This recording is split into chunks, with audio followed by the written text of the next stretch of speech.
Esiet sveicināti, darbie skatītāji un klausītāji! Grindeks podkāsta Veselības detektīvs jau kārtējā epizodē. Uzreiz pieminēšu, ka šodienas epizodē mēs runāsim nedaudz vairāk vispārīgi par šo te paliatīvo aprūpi. Savukārt nākamajās epizodēs mēs jau nedaudz precīzāk apskatīsim un salīdzināsim atšķirības starp bērnu un pieaugušo paliatīvo aprūpi, kā arī noslēdzošajā epizodē apskatīsim garīgo un reliģisko šo te aprūpi. Savukārt šodien, lai tad konkrētāk mēs runātu par paliatīvās aprūpes situāciju Latvijā, pie manis ciemos ir ieradusies pēdiatre, bērnu paliatīvās aprūpes dibinātāja un bērnu paliatīvās aprūpes biedrības vadītāja doktore Anda Jansone. Labdien! Labdien! Kā arī kapelāns Varis Bogdanovs. Labdien! Labdien! Un tad sāksim ar, nedaudz ieiesim atpakaļ vēsturē. Kā nekā šogad arī bērnu paliatīvās aprūpes biedrībai tātad ir 25 gadu jubileja. Anda, pastāstiet lūdzu nedaudz vairāk par tātad bērnu paliatīvās aprūpes rašanos, arī biedrības rašanos, kā šī te ideja radās, komanda, resursi, kā tas viss tapa. Jā, tas sākās 1997. gadā, 25. novembrī, tā ir mūsu dzimšanas diena, kad kopā ar vēl pavisam nedaudz cilvēkiem mēs dibinājām bērnu paliatīvās aprūpes biedrību. Un Latvijā šis jēdziens, nosaukums paliatīvā aprūpe bija gana svešs, viņš bija svešs gan mediķiem, gan arī sabiedrībā kopumā. Un pavisam dažus gadus iepriekš bija doktors Sosārs sācis savu darbu pieaugušo paliatīvā aprūpē. Un šie pirmie gadi bija laiks, ka mums bija pašiem jāmācās, mums pašiem bija jādomā par to, vai mums bērniem ir nepieciešama paliatīvā aprūpe, vai mēs varam šādu aprūpi attīstīt. Ja varam, tad kāds būs šis modelis un kā mēs viņu turpmāk gadiem ritot, kā mēs viņu īstenosim. Un tādēļ arī radās šī doma dibināt biedrību, jo biedrībai arī turpmākos visus gadus ir tāds gribētos salīdzināt ar lokomotīvas spēks, ja? Jo šeit bija tādi 3 lieli vaļi, uz ko balstās šī mūsu attīstība. Pirmām kārtām tā bija izglītība, sākotnēji jau, lai mēs paši mācītos, lai mēs saprastu, kas ir paliatīvā aprūpe, kā to mēs varam īstenot bērnu, kā pediatrijā. Tad un pēc tam jau kā mēs varam apmācīt tos cilvēkus, kas vēlās iesaistīties pakalpojumu sniegšanā. Un, protams, arī runājot par izglītību, tad, lai būtu informācija arī cilvēkiem, līdz cilvēkiem, un, diemžēl, jāpiebilst, ka šī ir tik ļoti sensitīva tēma, un sabiedrībā pēdējos gadus vairāk tiek runāts par šo tēmu, bet ļoti ilgus gadus žurnālistiem tā arī bija sāpīga tēma, par ko viņi īsti negribēja rakstīt, un līdz ar to mēs arī ļoti daudz ieguldījām laiku, arī gatavojām materiālus, gan video materiālus, gan arī mums ir grāmatas, par to, kas ir paliatīva aprūpe, kur arī ir piedalījušies mūsu vecāki, gan arī mūsu pacienti šo grāmatiņu tapšanā, lai cilvēki vairāk uzzinātu, lai būtu šī izpratne. Un tad, protams, ir šī pakalpojuma attīstība, kā viņa gadiem ejot, aizvien vairāk pacientu saņem jau šo pakalpojumu. Un var teikt, ka pēdējo 10 gadu laikā mūsu pakalpojums jau ir attīstīts tik labā līmenī, ka mēs startējam arī kongresos, konferencēs ar dažādiem par šīs paliatīvās aprūpes tēmu tieši par pediatrijā ar saviem pētījumiem. Un līdz ar to man ir gandarījums, kad arī pieaugušiem šajā gadā pavisam drīz, 1. oktobrī, ļoti līdzīgi pēc mūsu veidotā bērnu paliatīvās aprūpes modeļa tiks ieviest Latvijā pieaugušiem mobilās brigādes komandas, kuras sniegs ambulatoru pakalpojumu mājās tiem, kam tas ir nepieciešams. Nu, un tad tas trešais lielais vēl tāds valis un tāds darbu kopums ir, protams, darbs ar ierēdniecību, darbs ar ministrijām, darbs ar Saeimu, lai mūsu valstī būtu šī normatīvā dokumentu bāze, kā tas ir arī citās valstīs, kas mums pilnīgi konkrēti pasaka par to, kas ir paliatīvā aprūpe, kā viņi tiek organizēti, kā viņi tiek finansēti.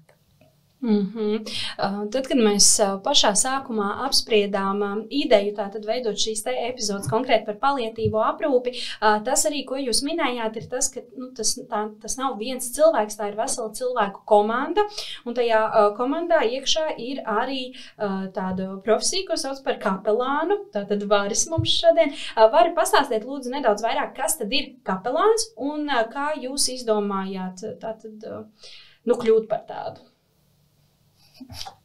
Tas tā mazliet amizanti skan, kā es izdomāju. Ko lai dara? Izvēle tā kaut kāda beigās tomēr bija. Lūk, Anda tikko minēja bērnu paliatīvās aprūpes rašanos to gadu skaitu 97. gads, un tas bija tālais 1998. gads. Tas cik sen jau ir 24 gadus apakaļ, kad es sāku strādāt pieaugušo paliatīvās aprūpes nodaļā onkoloģijas centrā. Un tas nebija tāds izdomājums, tas bija uzaicinājums. Tāds no mani kolēģi, kad pamēģina. Tā viņš man arī sniedz visu nepieciešamo tādu ieskatu un cik to var saukt par apmācību. Un tad 98. gadā sākās mans gaids paliatīvā aprūpē. Kas ir kapelāns? Viņš tā ir vairāk tāda garīga līdzgaitniecība. Tas noteikti nav pareizo atbilžu devējs, bet tā ir tāda garīga līdzgaitniecība, kurā cilvēks var meklēt atbildes kopā ar kapelānu, ne ar cilvēku, kas ir vienkārši līdzjutējs, jo tie ir mūsu draugi un paziņas, ar kuriem mēs tiekamies, un tad, ja viņiem ir laiks, ja viņi spēj iznest to, ar ko es gribu dalīties, tad tā ir tāda vairāk līdzjušanas, bet tāda līdzjušanas tāda atbalsts, ja.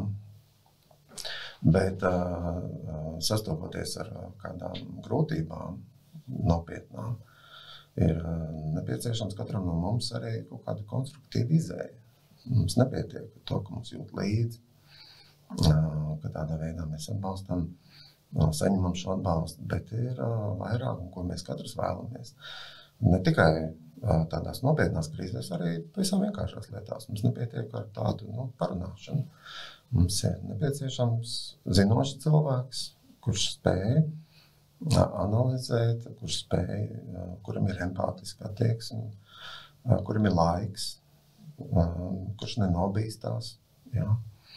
Un kurš spēj būt līdzās. Lai nevis tādā veidā, man toreiz bija tā, pamēģini, es darīju to un to, tad pamēģini šito, varbūt tev sanāks. Bet tas ir vairāk to darbs tādā virzienā, kad atrast, būt līdzās, cilvēks atrod resursu un atrod pareizo risinājumu sev tajā situācijā. Neviens jau nezina, kā tam otram vajag. Mēs varam tikai pēc sevis spriest. Kad mums ir kaut kas līdzīgs, tad bija tā, bet tas nenozīmē, ka tam otram arī tā būs. Biežāk, ka nē. Un tāpēc ir tas ļoti svarīgais jautājums būt līdzās, lai nolikt malā savu, bet iedot telpu tam cilvēkam, lai viņš var meklēt tādā attiecību veido līmenī, bet lai viņam ir telpa meklēt savu risinājumu. Un tur ir jābūt profesionālim, kurš ir trenēts, kurš to nodarbojās, kuram tas nav nejaušs gadījums. Ja mēs visi gribam kādās grūtībās, lai mums tiešām labu līdzgaidniecību padomu sniegt, nevis garām ejošu. Taisnība, jā. Atgriežoties nedaudz vairāk, tātad pie bērnu paliatīvās aprūpes, varbūt tāda jēdziena. Pēc interneta avotiem, arī tātad biedrības lapā, bērnu paliatīvā aprūpe ir aktīva, visaptveroša aprūpe. Man liekas, Varis to arī ļoti jau lieliski ieskicēja bērniem ar progresējošām hroniskām slimībām, kuriem radikālas ārstēšanas iespējas ir izsmeltas. Paliatīvā aprūpe iekļauj arī atbalstu ģimenei pēc bērna zaudēšanas sērošanas periodā. Un es, piemēram, tagad, Vari, kamēr jūs atbildējāt uz šo te jautājumu, es arī to nedaudz sajūtu, ka jums tā nav tikai profesija, tas ir vairāk kā sirdsdarbs. Pastāstiet arī, Anda, piemēram, nedaudz vairāk, ko paliatīvā aprūpe nozīmē tieši jums? Runājot par sevi, es domāju, ka tālajā 97. Tas priekš manis bija izaicinājums. Un, manuprāt, tas rezultāts 25 gadu, viņš ir labs, viņš ir sev pierādījis, šis modelis, un arī atzinības vārdi un arī aptaujas liecina par to, ka vecāki ir apmierināti ar pakalpojumu, bet runājot, šis bija tāds sausais gabals, ko es tikko pateicu, bet īstenībā jebkurš, ik viens, kas strādā medicīnā un vēl īpaši paliatīvā aprūpē un bērnu paliatīvā aprūpē, tas noteikti ir aicinājums, tas ir sirdsdarbs, un ja tas tā nav, tad ļoti daudz arī cilvēki nemaz nesāk strādāt pie mums. Ir ļoti grūti atrast arī cilvēku resursus, kas gribētu strādāt, jo parasti saka, vai kādā grūtā jomā tu strādā. Nē, es ar bērniem nevarētu. Tā kā es domāju, ka tie atslēgas vārdi ir sirdsdarbs. Vari, kā ar jums šī te paliatīvā aprūpe un kapelāna darbs, ko tas jums nozīmē? Pareizi tikko minēju to, ka tas ir aicinājums tur savādāk. Mēs jau esam būtu katrs atraduši kaut ko citu, daudz ienesīgāku un mierīgāku darbu. Un tad, kad es tā teikt, tuvojos un sāku strādāt, iepriekš jau nemaz nebija nekāda priekšstata, kas tas ir.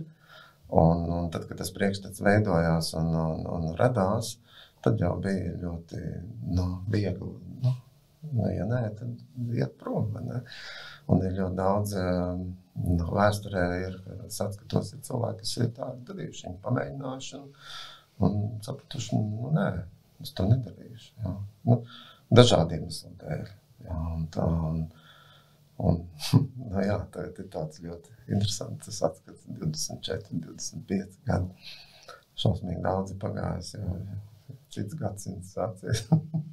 Tas gan jau. Vispār visi mūsu ikdiena ļoti mainījusies. Jā.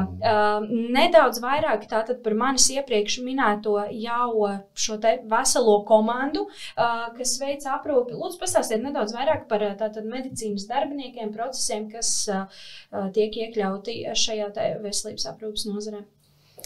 Paliatīvā aprūpē pamat kodols, kas veic šo darbu, tā ir paliatīvās aprūpes komandas speciālisti. Un šie speciālisti ir gan mediķi, gan arī vai ārstniecības personas, un ir ārstniecības atbalsta personas. Un runājot par mediķiem, tātad tie ir ārsti māsas un psihologs vai psihoterapeits.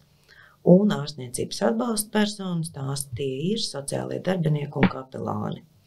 Un jāteic, ka paliatīvā aprūpe, ja kādreiz man stāsta, ka jā, mēs sniedzam paliatīvo aprūpi, mums ir ārsts un māsa.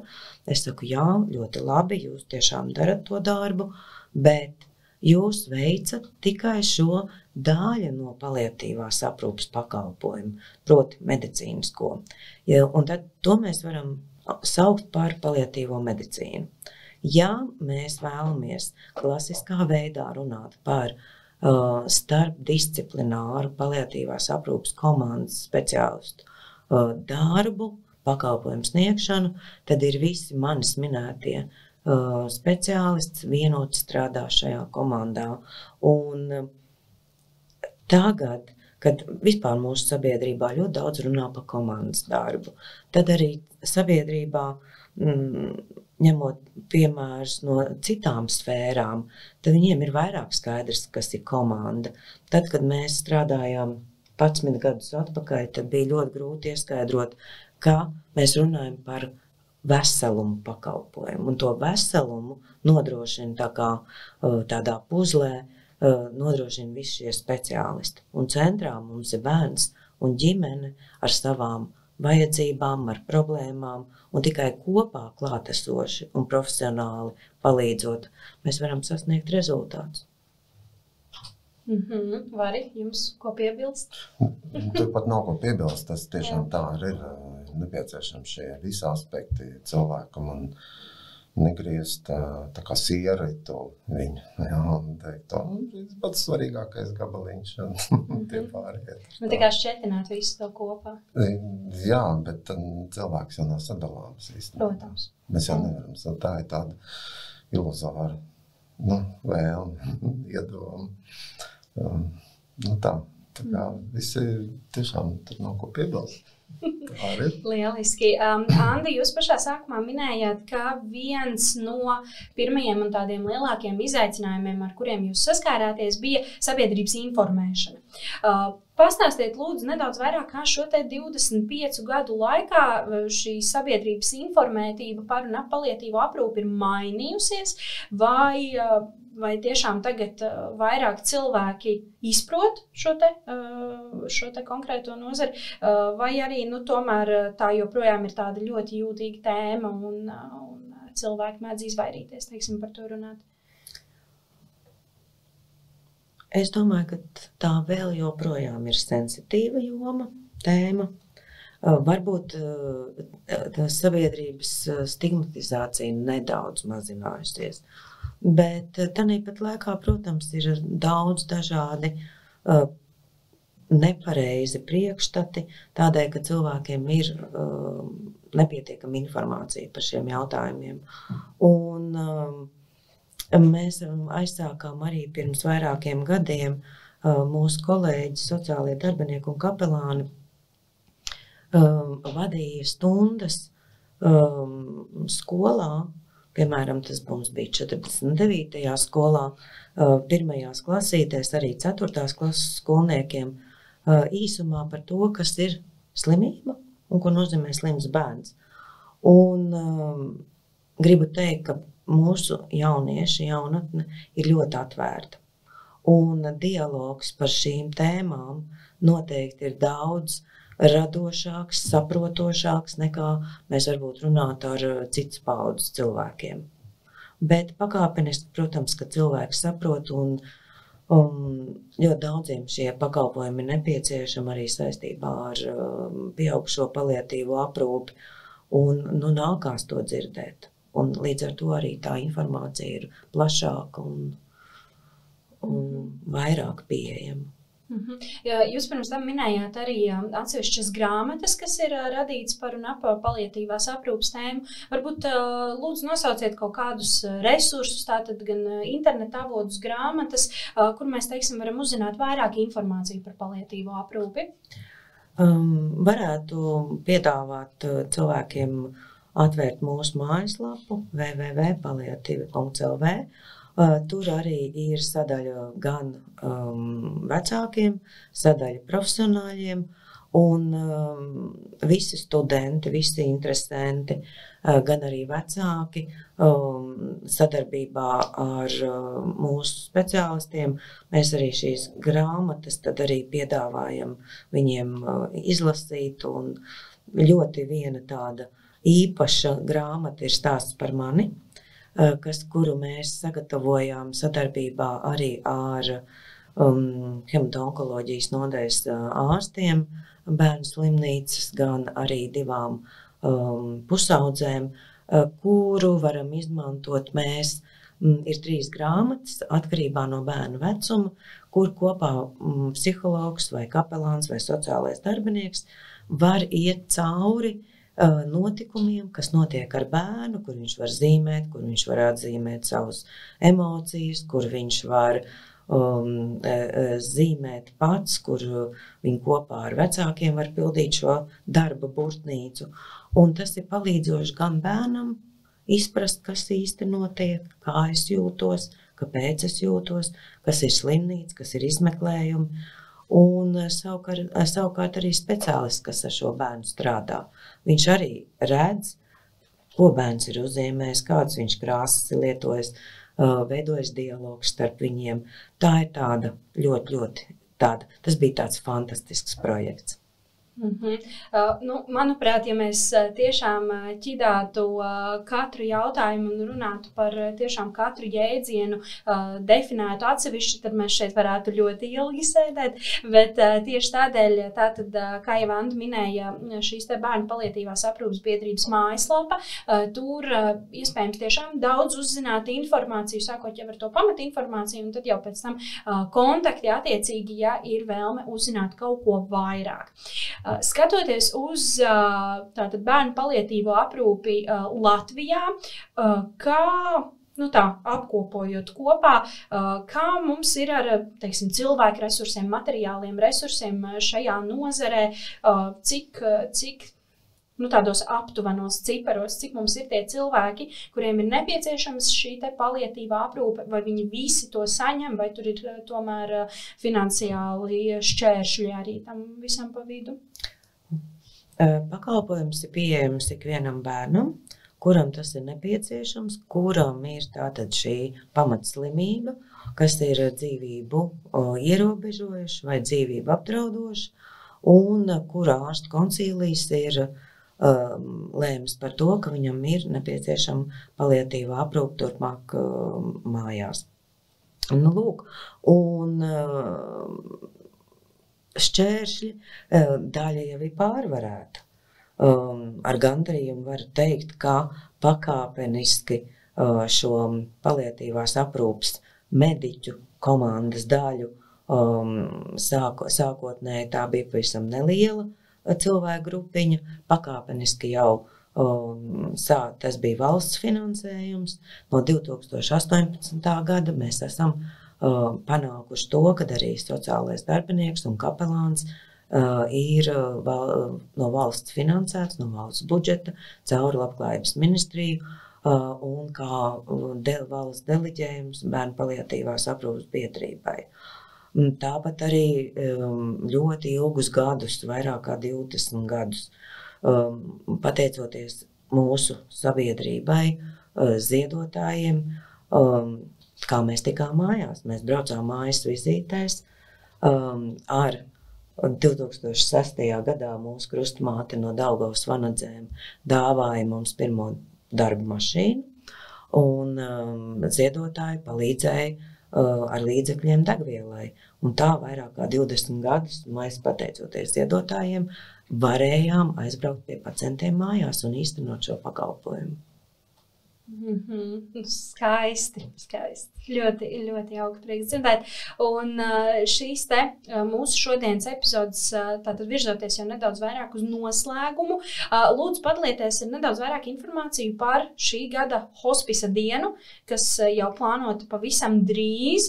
Jā, tātad plānotās aktivitātes, laiks, vieta. Jā, mums ir vairāk pasākumi.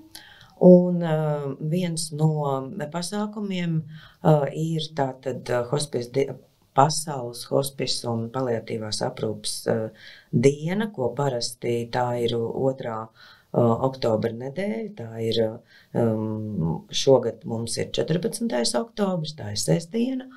Un iesākam mēs šo dienu ar 13. oktobri, kad Liepājā rehabilitācijas centrā Baltijas norisināsies konference veltīta šai paliatīvās aprūpes un hospice dienai, kur tiks runāts par tēmām, ko ikdienā mēs dzirdam maz, kur arī nav daudz literatūras pieejamas, par dusmām, par pašagresiju, par seksualitāti bērnu paliatīvā aprūpē. Un tātad šī konference sākums ir 10. Un arī pieteikšanās ir tātad Dižvanagu, biedrības Dižvanagu mājaslapā. Un šī gada tāds moto, jo katru gadu šai dienai ir savs moto, un šogad ir empātiska sabiedrība. Iestājamies par paliatīvo aprūpi vai kopā ar paliatīvo aprūpi. Un šāda diena jau pasaulē tiek atzīmēta 17 gadus. Un mēs jau arī daudzus gadus, manuprāt, vairāk kā 10 atzīmējam šo dienu ar dažādiem pasākumiem. Un otrā dienā, 14. datumā, 14. oktobrī, ir plānota starptautiska bērnu paliatīvās aprūpes konference veltīta šai dienai, kur piedalīsies arī kolēģi no ārvalstīm, kur palīdz organizēt mums Baltijas paliatīvās aprūpes asociācija, kuras biedri esam arī mēs. Un arī vēl vairākas organizācijas rūpēsies par to, lai varētu norisināties šī konference. Un pavisam drīz arī mūsu sociālos tīklos un arī mājaslapā parādīsies informācija, kā var pieteikties ik viens interesants un piedalīties šajā konferencē un var nebaidīties, teiksim, par to, ka varbūt nezinās kādu valodu, tiks tātad tulkots uz angļu valodu no krievu valodas. Līdz ar to ikvienam ir iespēja vairāk uzzināt tātad tieši par šo paliatīvās aprūpes tēmu. Patiesi jūs nodarbojaties ar sabiedrības informēšanu, ļoti, ļoti svarīgi tas ir arī, lai apzinātos šo te aktualitāti, lai vai cik sensitīva tēma tā būtu. Saku lielu paldies maniem šodienas abiem viesiem, tātad pediatrei, bērnu paliatīvās aprūpes dibinātājai un bērnu paliatīvās aprūpes biedrības vadītājai doktorei Andai Jansonai. Liels paldies par viesošanos un arī kapelānam Varim Bogdanovam. Paldies! Jā, un atgādināšu tātad vēlreiz, ka šodien mēs apskatījām paliatīvās aprūpes tēmu vispārīgi, un par to vēl turpināsim runāt tuvākās nākotnes epizodēs. Pieskarsimies tātad konkrētām tādām tēmām kā atšķirībām starp bērnu un pieaugušo paliatīvo aprūpi, kā arī par garīgo un reliģisko aprūpi. Paldies liels visiem par skatīšanos un klausīšanos šodien. Ar jums kopā biju es, Elīna, un tātad Grindex podcasts Veselības detektīvs. To jūs varat atrast tātad gan dažādos sociālajos tīklos, kā Grindex, Facebook, Instagram, YouTube un Spotify konti. Noteikti pieskojiem šiem te kontiem arī. Ja jums ir kādi jautājumi, ieteikumi vai papildus iespējams ierosinājumi kādai tēmai, kuru jūs vēlaties, lai mēs šajā podkastā apskatītu, droši rakstiet uz e-pastu podcasts@grindex.lv, kur tātad jūsu viedoklis tiks arī uzklausīts. Un, jā, noteikti abonējiet kanālu, pieskojiet, sakojiet līdzi jaunumiem un jau pavisam drīz turpināsim par šo te paliatīvās aprūpes tēmu. Paldies liels viesiem un tad šodien no jums arī atvedos. Tā!